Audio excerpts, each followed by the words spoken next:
Salam olahraga.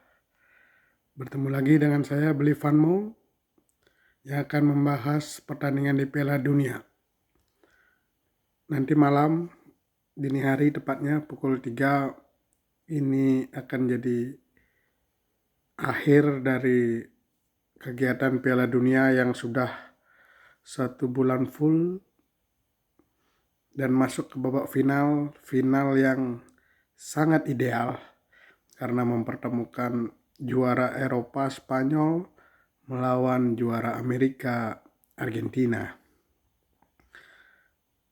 Saya akan mengulas laga ini pertama dari sejarah dulu ya.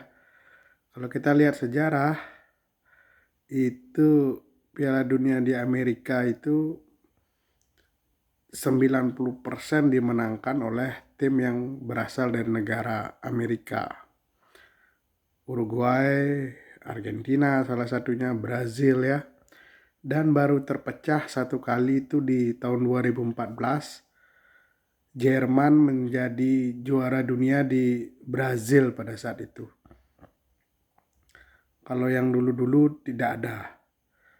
Tapi menurut saya kenapa itu sudah bisa terpecahkan, karena di sepak bola modern seperti sekarang ini adalah yang terpenting itu adalah taktik dan kolaborasi antara pemain dan pelatih ya. Sejak tahun 2008 mulai terlihat ada Pep Guardiola, itu kan memang harus diakui banyak pemain-pemain yang mendapat asupan taktik baru. Makanya sekarang laga di mana saja tidak terlalu berpengaruh ya. Yang penting itu adalah bagaimana pemahaman taktiknya, dan itu terbukti pada saat Spanyol Prancis ya. Secara individu main Prancis itu hebat-hebat, punya 4 pemain depan yang bagus, tapi terlihat pemahaman taktiknya antara pemain Prancis dan pemain Spanyol itu berbeda, dan itu terlihat ya. Deschamps kalah strategi dari De La Fuente. Makanya menurut saya di sepak bola modern sekarang ini taktik itu adalah yang terpenting. Sejarah juga kembali bahwa sehebat-hebatnya tim, banyak riak-riak di penyisian, ada Amerika, ada Meksiko, ada Norwegia ya. Tapi tetap tim yang akhirnya lolos ke final itu adalah tim-tim yang punya tradisi juara. Argentina sudah pernah juara, Spanyol sudah pernah juara. Lalu kalau lihat dari sejarah pertemuan kedua tim ya, Spanyol Argentina sudah bertemu 5 kali ya. Dan Spanyol menang 3 kali dan Argentina menang 2 kali. Yang unik, 4 pertemuan terakhir ini selalu menghasilkan lebih dari 2 gol. Terakhir 2016 itu skornya 6-1, Spanyol menang 6-1 atas Argentina. Tapi pada saat itu Argentina tidak diperkuat oleh Lionel Messi. Sedangkan sebelumnya juga Argentina pernah mengalahkan Spanyol itu 4-1 ya di 2010 pada saat itu. Itu dari sejarah pertemuan. Lalu kalau dari susunan pemain saya lihat Spanyol akan tetap main 4-3-2-1 ya, dengan menaruh Unai Simon di kiper. 4-nya itu kayaknya tidak berubah ya. Cucurella kiri, Kubaski, Aymeric Laporte, di kanannya Pedro Porro.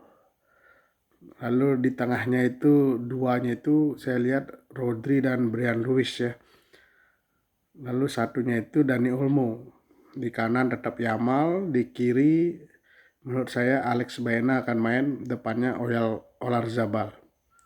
Kalau Argentina kemungkinan akan tetap main 4-4-2, Martinez di kiper, lalu ada 4-nya itu mungkin Montiel,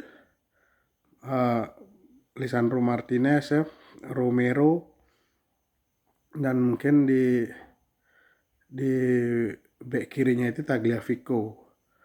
Lalu tetap dengan 4 gelandang petarung ya, Paredes, Enzo Fernandez, eh, Alexis McAllister ya di sana, dan Rodrigo De Paul.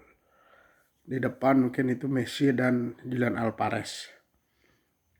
Lalu kira-kira jalannya pertandingan bagaimana? Menurut saya nanti bola akan lebih banyak dipegang Spanyol, karena memang Spanyol gaya mainnya tetap dengan mengandalkan penguasaan bola.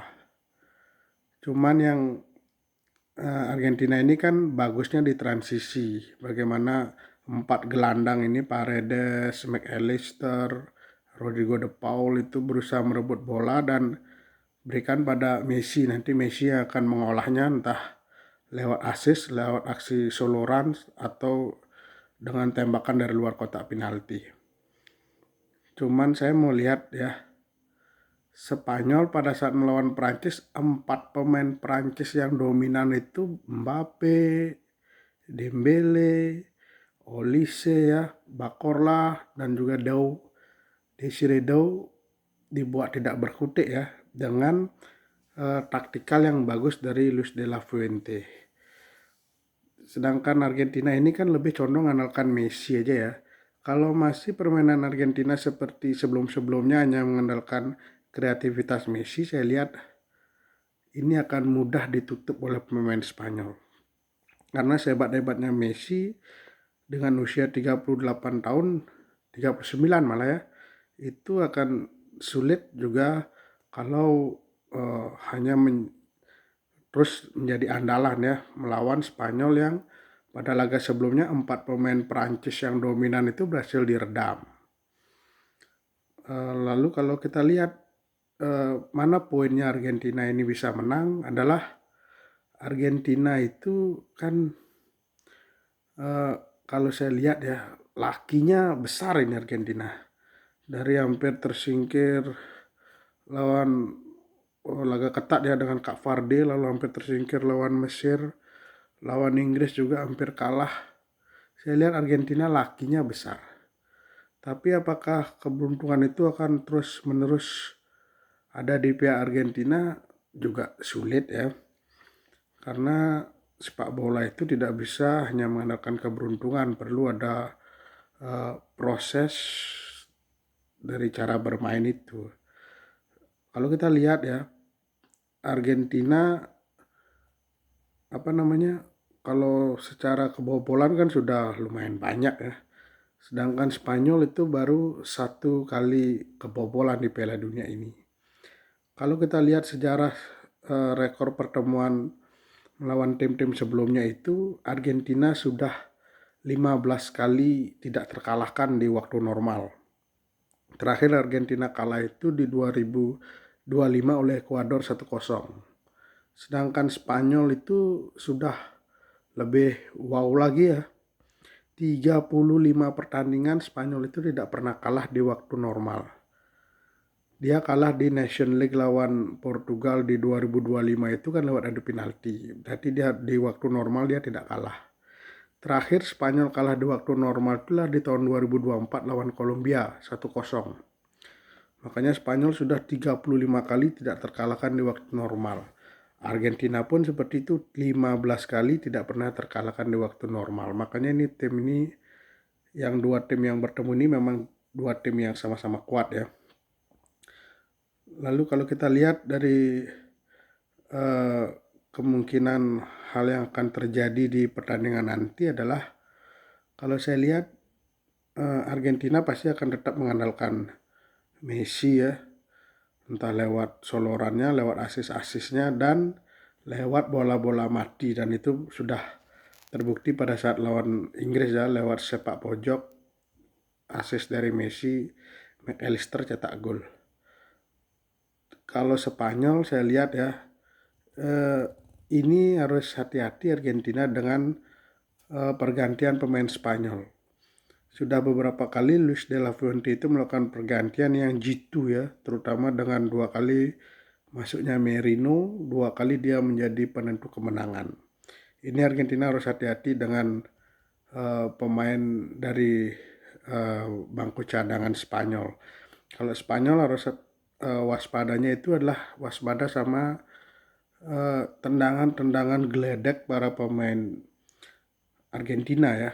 Sudah terbukti sebelumnya di laga sebelumnya lawan Swiss, Julian Alvarez bisa mencetak gol lewat sebuah gol spektakuler. Lalu lawan Inggris juga Enzo Fernandez lewat tendangan jarak jauh. Itu yang harus diantisipasi Spanyol.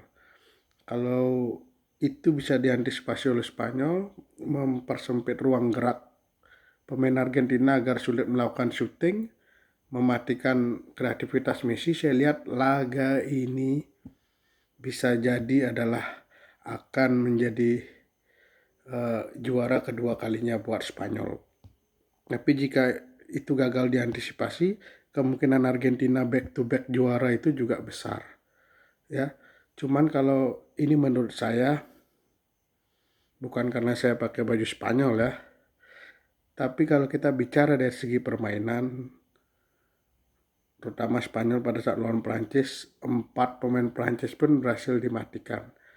Saya kira Luis de la Fuente pasti sudah tahu cara mematikan Lionel Messi sehingga mematikan kreativitas Argentina, dan kemungkinan di laga ini menurut saya Spanyol akan tampil menjadi juara Piala Dunia 2026.